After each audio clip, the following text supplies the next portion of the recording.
Hello everyone, my name is Ryan Lebda, and today I'll be talking about antibiotic resistance. So to start, antibiotics are forms of medicine that help treat bacterial infections. There are various antibiotics out there, the most famous and first being penicillin, which was discovered in 1928 by this man, Sir Alexander Fleming. Antibiotics have saved many lives, and their discovery and subsequent commercialization marked a critical point in both human and medical history. However, not all bacteria are harmful, and some even protect us from disease. Antibiotic resistance is, as the name suggests, when bacteria become resistant or immune to the effects of antibiotics. Since antibiotics form the backbone of modern medicine, this is obviously a huge problem. And it has always been around, existing naturally in nature, although it has gone up dramatically in the last 75 years. Unfortunately, its impact is already being felt. In 2007, over 25,000 deaths in Europe can be attributed to multi-drug resistant bacterial infections. Why, you might ask? One major one is overuse in inappropriate prescriptions. A second one is agriculture. And essentially what happens to agriculture is farm animals are being given antibiotics as a precautionary measure against disease when they really aren't necessary. So, there unfortunately isn't a lot of good news here. About 30 to 50% of all antibiotic prescriptions have some form of error in them, whether that's in dosage or whether antibiotic use is the most appropriate treatment method for the condition. Unfortunately, some countries have very little controls over antibiotic availability, and it can even be found over the counter.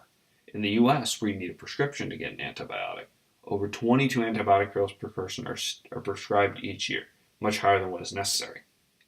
As for tackling the issue, we need to look at doctors and hospitals who control the dispersion and, in theory, use of these drugs, pharmaceutical companies who develop them, and everyday people like you and I who rely on them to treat our medical conditions. So what should we do? Well, you should listen to your doctor and take your full prescribed dose of antibiotics even if you start to feel better. If you don't, the surviving bacteria will often become resistant to the antibiotic used against it. The second one is the education. The European eBug program is a great example of this.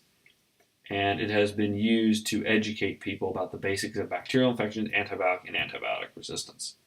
So as for doctors and hospitals, well, antibiotic stewardship is shown to be a solid model. Essentially, this is an overarching plan to control the use of antibiotics. And in some cases, there's been reported 20 to 40% usage in antibiotics with no change in patient outcomes. So as for new screening technologies like polymerase chain reaction testing or PCR testing, this is when DNA replication of the infection occurs to more easily and more quickly be able to determine whether it's a virus or bacteria causing the issue, reducing unnecessary antibiotic use.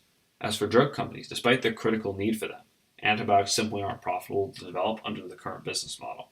So therefore, it is key to partner with governments and NGOs like the UN to help develop new drugs to ensure we have a stable supply going forward. Thank you so much for listening, and I hope you learned something.